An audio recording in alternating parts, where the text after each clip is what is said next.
नमस्कार साथियों, आप सबका बहुत बहुत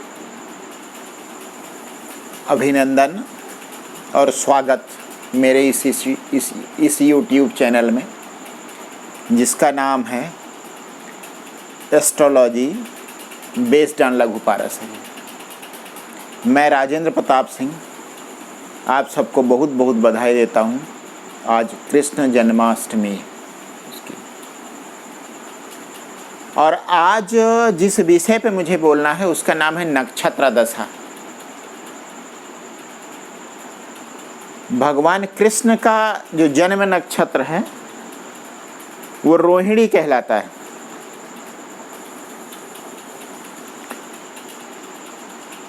जिसमें चंद्रमा उच्च राशि में होता है। उच्च राशि का चंद्रमा उन्हें एक मुस्कान, मृदुल मुस्कान के लिए हमेशा प्रेरित करता रहा और वो उनके चेहरे पर खेलती रहती थी। इस वीडियो में जो आप बोर्ड देख रहे हैं, इसमें 4 कॉलम हैं। पहला कॉलम है राशि का, मेष के 30 डिग्री और वृष के 30 डिग्री। कुल मिला के 27 नक्षत्र होते हैं। इसी तरीके से 27 नक्षत्रों के लिए चार्ट बनता है। उदाहरण के तौर पर मैं आपको 2 समझा रहा हूँ। ये 27 नक्षत्र चंद्रमा की रानियां हैं। जब ग्रहों की बात होती है तो चंद्रमा को रानी कहा जाता है, एक स्त्री की तरह ट्रीट किया जाता है। और जब नक्षत्रों की बात होती है तो चंद्रमा को महिला कहा जाता है या लड़की कहा जाता है, और फिर उसकी पत्नियां होती हैं जिन्हें नक्षत्र कहा जाता है। इन 27 नक्षत्रों में रोहिणी नक्षत्र, जो कृष्ण का जन्म नक्षत्र है, उस जन्म नक्षत्र रोहिणी नाम की जो रानी थी चंद्रमा की, वो सबसे ज़्यादा उसे प्रिय थी। अब आगे का देखिए। मेष राशि के 30 डिग्री, उसका डिवीजन हुआ 0 से 13 डिग्री 20 मिनट।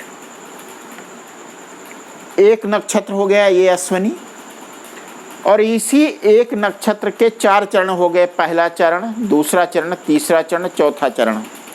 हर चरण 3 डिग्री 20 मिनट का, और चारों चरण मिला के 13 डिग्री 20 मिनट, जो पूरा अश्विनी नक्षत्र का एरिया है। उसके बाद 13 डिग्री 20 मिनट से 26 डिग्री 40 मिनट भरणी नक्षत्र, उसका पहला चरण, दूसरा चरण, तीसरा चरण और चौथा चरण। राशि में 9 नक्षत्र चरण होते हैं, 8 हो गए हैं, 1 बचा। वो तीसरे नक्षत्र कृतिका का पहला चरण हो जाएगा, और उसका अंश होगा 26 डिग्री 40 मिनट से 30 डिग्री।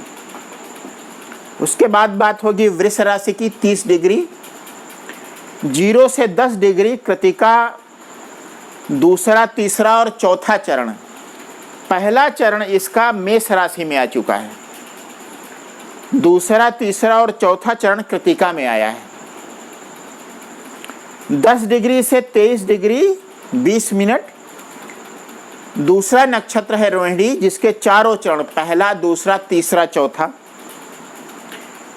और ये 7 नक्षत्र चरण हो जा रहे हैं। तो 2 बचेंगे, 2 मृगशिरा के हो जाएंगे 23 डिग्री 20 मिनट से 30 डिग्री तक।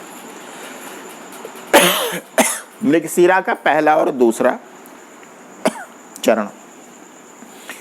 जिस तरह से राशियों के स्वामी होते हैं, उसी तरह से ग्रहों के स्वामी होते हैं।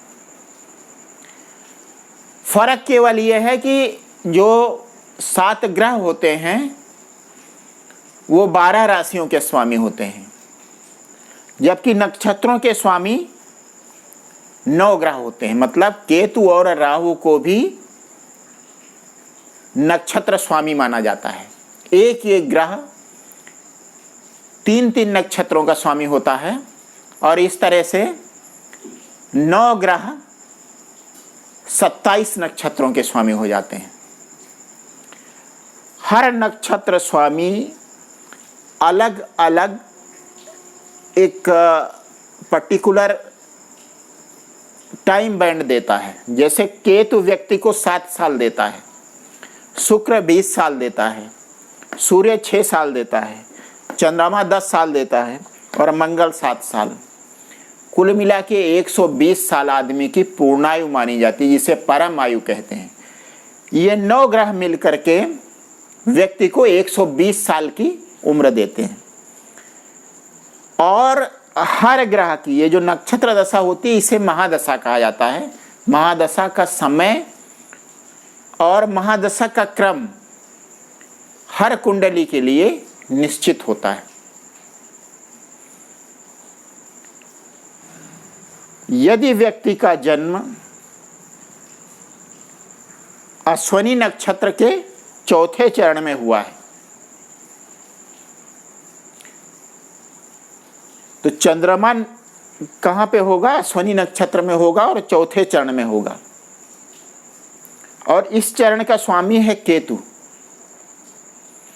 केतु की महादशा व्यक्ति को सबसे पहले मिलेगी।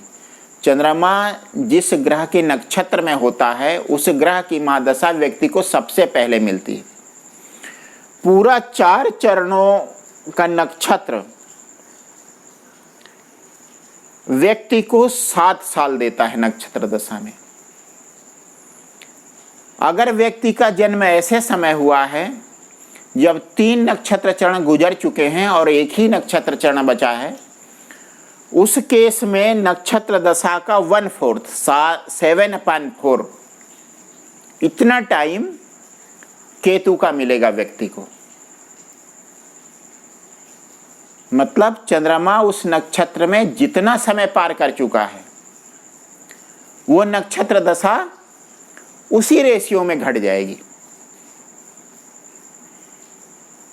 नक्षत्र दशा को और छोटे पार्ट में डिवाइड करते हैं, उसे अंतरदशा कहते हैं। अंतरदशा को फिर से प्रत्यंतर दशा में डिवाइड किया जाता है। प्रत्यांतर को सूक्ष्म और प्राण दशाओं में विभाजित करते हैं। और इतना छोटा विभाजन इसकी व्याख्या की है महर्षि पाराशर ने। भविष्य कथन के लिए महादशा, अंतरदशा और प्रत्यांतर दशा का उपयोग होता है और ये पर्याप्त होता है। इससे आगे जब हम डिवीजन करते हैं तो अक्सर गलती हो जाती है क्योंकि समय उतना सही नोट नहीं किया जाता, बावजूद इसके कि आजकल डिजिटल क्लॉक्स हैं और ज़्यादातर बच्चे ऑपरेशन से हो रहे हैं। हर ऑपरेशन थिएटर में घड़ी लगी होती है, लेकिन बच्चा जब पैदा होता है तो डॉक्टर का ध्यान इस बात पर होता है कि जच्चा और बच्चा सुरक्षित रहे। कोई डॉक्टर कभी भी इस बात की चिंता नहीं करता कि वो सही समय नोट करे जिससे कि कोई ज्योतिषी भविष्य बता सके। ये आवश्यक भी है। वर्तमान का सही होना भविष्य के सही होने से कहीं बहुत ज़्यादा अच्छा होता है। आप सबका बहुत बहुत धन्यवाद। मेरे चैनल को सब्सक्राइब करें, लाइक करें, शेयर करें। आगे बुधवार जब आएगा तो एक कहानी आपको सुनने को मिलेगी। बहुत बहुत धन्यवाद।